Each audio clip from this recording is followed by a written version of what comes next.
What is up, you guys? Welcome back to another one. If you're new to the channel, I am Gold Pony. I do new car, truck, SUV reviews on YouTube, and today we are in the brand new 2024 Mercedes-Benz GLB 250, courtesy of Mercedes-Benz of Hagerstown in Hagerstown, Maryland.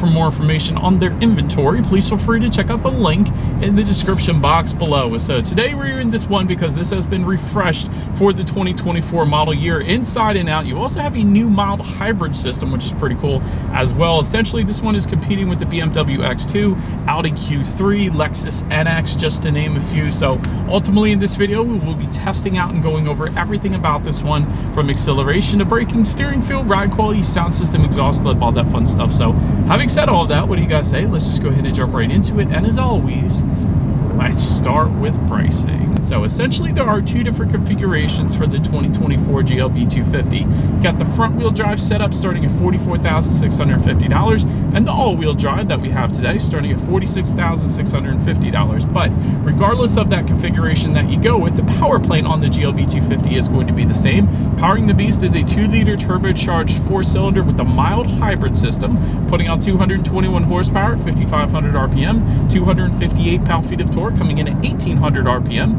That power being sent to front wheels or all wheels through an 8-speed dual clutch with paddle shifters, which you guys know we will of course be testing out here in a little bit. 0 to 60 time approximately 6.9 seconds, with MPG numbers coming in at 24 in the city, 32 on the highway for the front wheel drive, 22 city, 30 then on the highway for the all-wheel drive, taking premium unleaded fuel. But today, before we do any kind of fun acceleration or paddle shifter test here in the GLB, did want to mention to you guys the drive modes. It's labeled dynamic. It's actually a new black plastic button this year, kind of located right in the center of everything there. But drive modes will include eco, comfort, sport, off-road, and individual, adjusting things like the shift points, the throttle response, the steering sensitivity, and if you put it in that off-road driving mode, it actually sets the torque split to 50-50. So that's pretty cool as well for a little better traction. So now that we have gotten all of that out of the way, what do you guys say? Let's go ahead and find a straightaway. Let's put the paddle shifters and acceleration here to the test. I want to see how quickly the paddle shifters are going to react. Also want to see how quickly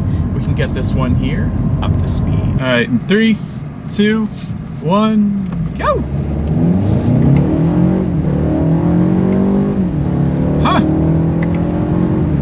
Paddle shifters are okay. They were kind of good in the first couple gears there, but then they kind of slowed down a little bit. So I know Mercedes-Benz can do better with the paddle shifters. They do better in the paddle shifters in their AMG cars, obviously, but they weren't that bad. Honestly, they weren't bad because it is paired up with a dual clutch, so you would expect them to be decent, just not the very quickest I've ever tested. But acceleration, that was definitely plenty quick. Absolutely not going to have any issues emerging onto the highway. And one of the things I always say, one of the cool things about having a mild hybrid system is there is plenty of get up and go right off the bat. There's no delay like you typically would find with the turbocharged engine because of that mild hybrid system. So yeah, that will definitely do the trick in the GLB 250. But anyways, to go along with that acceleration, as always, braking is equally important. So as expected, you will find 4-wheel disc brakes that do come standard on the GLB. But did want to also mention with the AMG line packages, you do get perforated front disc with painted calipers, so that is pretty cool as well. As far as braking feel goes, it's definitely on the firmer side of things. So instantly bites, instantly brings you to a stop. That is a heck of a braking feel. So yeah, definitely no issues with the braking on this thing. Touching on suspension and handling, up front you're going to get an independent 4-link front suspension.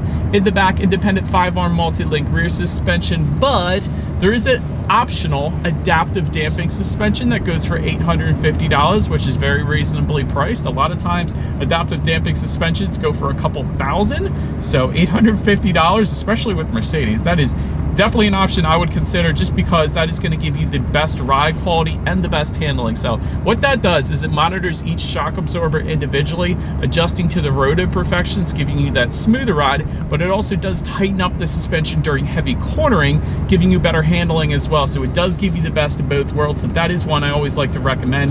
As far as ride quality goes, it's been perfectly fine in my short little test drive here today, so definitely not having any issues there. As far as steering feel goes, it does adjust slightly dependent upon the drive mode that you put it in. So in sport driving mode, it's going to be a much heavier weight to the steering, instantly pointing you in the direction that you want to go. But if you take it out of that and put it in, let's say, eco or something, it does loosen up. But even in that sport driving mode, honestly, it's still a little bit on the looser side of things. So wouldn't have minded if Mercedes kind of gave it a heavier weight in that sport driving mode still. I guess that would be more on the AMG side of things though. But anyways, that's just my personal opinion. As far as cabin noise goes, I have the heat blasting right now because it's freezing today, but other than that, it is a pretty serene cabin. You get a little bit of engine noise when you really get on it, but I've had no issues there. And touching our rear visibility, those second row headrests are kind of beefy. I will say that. I probably should have pushed them down a little bit. So other than that though, I can see perfectly fine out the back. Really with the shape of the GLB, you really shouldn't have any issues with rear visibility there, besides those second row headrests of course, but you can always push them down a little further. I didn't yet, but then touching on forward visibility, you actually do get rain sensing windshield wipers. They do come standard for all trim levels or all configurations across the board, so I like that too. It's essentially going to turn on the windshield wipers whenever it detects any kind of mist or rainfall, so that's pretty convenient, kind of like automatic headlights. But that pretty much rounds out the performance segment of this review, you guys. Let's now go ahead and take a look at the exterior of our brand new 2024 Mercedes-Benz GLB 250. All right guys, here she is, the new 2024 Mercedes-Benz GLB 250, finished in polar white. In case you were curious of our exact exterior color name that we had on this one. But as always, let's go ahead and start with where the GLB is made. Taking a look at the VIN, first character is the letter W, indicating that the GLB 250 is built and assembled in Germany, as it should be. But let's go ahead and start up front in this one because there are a lot of changes for the 2024 GLB, including the revised front bumper and headlights. So let me start with the front grille actually. If you guys remember my GLS review, you probably recognize that front grille, the 4-bar design that comes straight off of the GLS. So this is like a little baby GLS up front, I guess you could say, but that is pretty cool. To the sides, LED headlights with LED daytime running lights do come standard. Automatic feature coming with that. You do get automatic high beams as well, but also active bending headlights. So when you're going around the bend at night, those headlights are going to swivel based on the direction of your steering angle. Better help illuminating what is around that bend, so you're less likely to hit a deer or a possum or a alien or whatever the case. So that is a pretty cool little safety feature there. LED fog lights down below, they do come standard as well, and you will find some added chrome trim on that front lip as well. But that pretty much rounds out the front end. Let me know what you guys think of the refreshed look up front. And now let's go ahead and make our way to the side. All right, so now since we are around to the side of the GLB, aluminum roof rails do come standard. Rear privacy glass also coming standard. Chrome window surrounds, and to go along with that, chrome accenting on the door handles as well. Taking a look at the side mirrors, they are body colored power adjustable side mirrors. They will be heated with LED integrated turn signals. Then taking a look down at the wheel setup, 18-inch alloys do come standard. However, there are several different wheel options available if you wanted to check that out on Mercedes' website. But we do have an option. It is a 19-inch twin 5-spoke alloys. They go for $600 in case you were curious. But that pretty much rounds out the side profile. Let's now go ahead and make our way to the back. All right, something else to see around to the back of this one. First thing I always like to mention, since Mercedes always does this lately, is there is no shark fin antenna up top. It's a very clean look, so I do like that. But rear spoiler with an integrated brake light just below that. Rear window wiper, of course. You do have revised rear taillights. I think it's a pretty cool design, and of course they are LED, so added illumination at night. And also, another thing I don't want to overlook, you do have some LED license plating underneath there. That is pretty cool as well. But I think my favorite part on the back is still the same thing I always mention with the GLB in my previous reviews, is you do get integrated dual exhaust outlets with chrome tips. So they're not tucked away, they're not just out there, they are actually integrated into the rear bumper. I think that is such a cool look. So having said that, I do believe you guys know what we have to do next here. As always, here is that exhaust clip.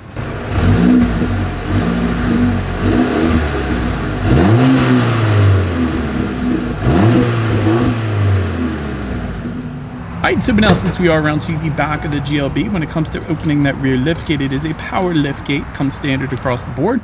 Once opened up, cargo capacity comes in at 22 cubic feet. If that was not enough space, of course, the rear seats do fold down, bumping that up to 62 cubic feet even. For reference, BMW X3, if you were comparing those two, comes in at 62.7 cubic feet, so basically the exact same cargo space there. There's some cargo laying back there. You got a little bit of netted storage, some grocery bag hooks, 12-volt power outlet, cargo cover also also comes standard back there. You got a little bit of elastic straps on both sides, and then underneath of that cargo floor, you are going to find a little bit of in-floor storage there. But then make your way up to the rear legroom. That comes in at 38.1 inches. For reference, I'm even 6 feet tall. This is how much space I have back there. There is a rear center armrest with cup holders, of course. Rear ventilation does come standard, dual phone charging ports, and actually a 115 volt power outlet as well, which you typically don't find coming standard for those rear passengers. But then make your way up to the front seats. 12-way power adjustable front seats with 4-way powered lumbar coming standard. Heated front seats alone go for $500, but you can get heated and ventilated front seats for a combination of $950 there. Memory settings for both driver and passenger do come standard. You usually don't find the memory settings for the passenger seat, so that was pretty cool. Overall, seat comfort was okay. Definitely didn't have any issues in my short little test drive here in this one. Then take a look at the steering wheel. It is tilt and telescoping. It is going to be leather wrapped, and if you wanted a heated steering wheel, that is going to be an extra $250 if you wanted that one. Then make our way to the startup. Let me start by showing you guys the key here. It is all keyless entry with a push button start. So in this case, all I'm going to do is simply put my foot on the brake and press that engine start button located just by the driver's right knee. And so once started up, you are looking at a 10.25 inch digital gauge cluster. And one of the coolest things about this digital gauge cluster is there's several different kind of looks that you can pick. So there's like understated, there's sport, classic, and even off-road as well. So that is one thing I always liked about Mercedes-Benz. They do their gauges pretty darn good, and there's so much customization to them. Of course, it gives you all your regular stuff like outside temperature, how many miles you have left until you hit empty, trip A, trip B, all that fun stuff. But the customization is really what always impresses me with Mercedes-Benz. But now let's go ahead and make our way to overall interior quality. Panorama roof goes for $1,500. 64 colors of ambient lighting goes for $310. Universal garage door opener goes for $280. Wireless phone charger goes for $200. The options are just endless for this thing, man.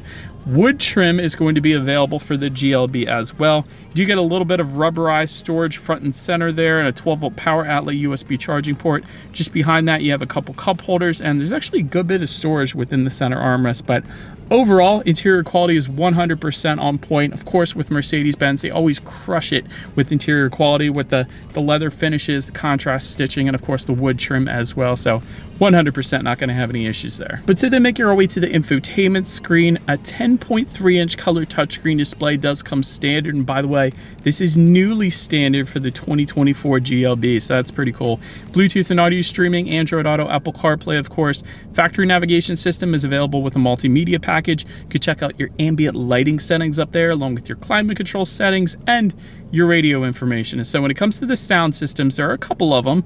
8 speakers is going to come standard, but there is a 12 speaker Burmester sound system available for $850. We do have that one with us here today. Gotta love it. That comes with 590 watts, by the way, and a 9-channel digital amplifier. So having said that, I do believe you guys know what we have to do next here. As always, let's go ahead and turn on the radio, see what we got playing, and let's test out the clarity of this one.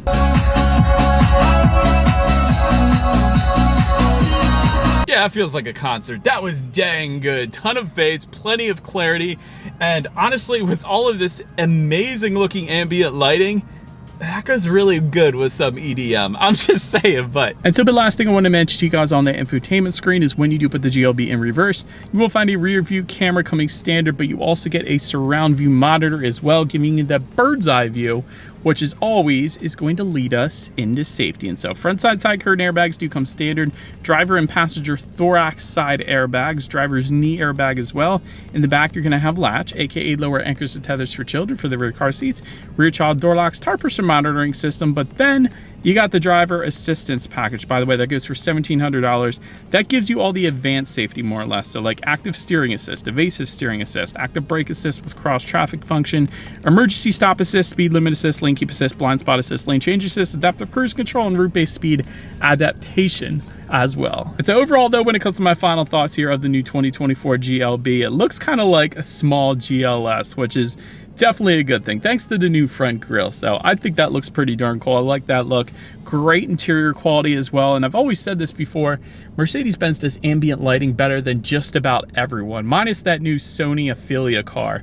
I think that is the best ambient lighting. But besides that, Mercedes-Benz always crushes it. As far as room for improvement goes, two things. This can get pricey pretty darn quick. You guys probably noticed all the random options I rambled off. There's a ton of options, which is kind of a good thing because you can really make it your own. But at the same time, you can go a heck of a lot higher than the original MSRP. Also, last thing, safety should be standard. So that driver assistance package, all those advanced safety features that come standard on Hyundai and Kia and Honda and Toyota, you shouldn't have to pay more for Mercedes-Benz. You would think it'd be the opposite, if anything. But anyways, I'm just saying. And so, but that is about it for this one, you guys. Thank you so much for watching. Feel free to follow me on social media at the bottom of the screen if you wanted to see different kind of spy shots of these vehicles before they actually make their way to YouTube. Be sure to hit the subscribe, the bell notification button if you're into new car reviews, because that is what we do here on this channel after all. Do appreciate you guys watching more than you know, and I will see you guys all in the next video. Stay gold.